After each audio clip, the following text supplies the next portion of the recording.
இதயவனம் இளங்கண்ண வீட்டில். இது மேலே பார்த்தீங்கன்னா மச்சு சாம்பார். இது வந்து பலாக்கொட்டை சாம்பார் சாப்பிட்றோம். மூலிகை பஜ்ஜி. இன்றைக்கி வந்து 2வது நாள், ஒரு நாள் நைட்டு முடிஞ்சுது. ஒரு என்ன சொல்கிறதுன்னா, எதிர்காலம் குறித்த பயமில்லாத வாழ்க்கை வாழ்கிற மாதிரி இருக்குங்க. அந்த எதிர்கால சிந்தனையே வரலை.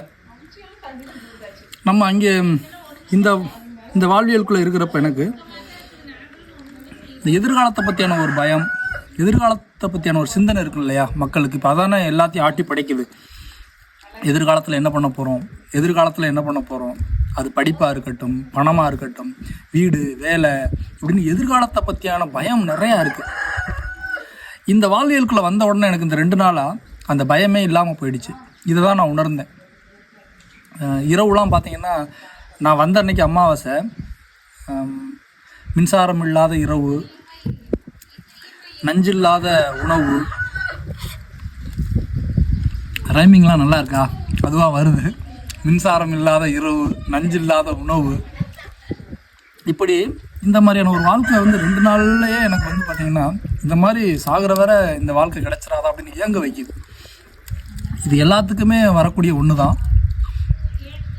இந்த வாழ்க்கையை உருவாக்குறது மிகப்பெரிய கஷ்டம், போராட்டம். அதை செஞ்சுருக்காரு இதயவனம் இளங்கண்ணன். அவரை பற்றி நான் நிறையா பேசலான்ட்டு இருக்கேன். இந்த ஒரு காணொலியில் பேசிட முடியாது. அவரை வந்து ஒரு தற்சார்பு வாழ்க்கை மட்டும்தான் வாழ்கிறாரு அப்படின்னு முடைக்கிட முடியாது.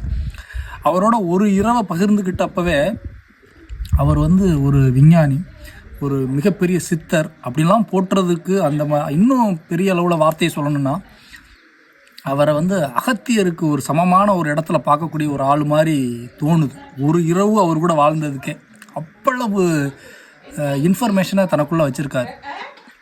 விஞ்ஞானபூர்வமாக, அறிவுபூர்வமாக நிறையா பேசலாம். தொடர்ந்து எனது காணொலியை பாருங்கள். அன்புடன் உங்கள் இயற்கையாளன் தவம்.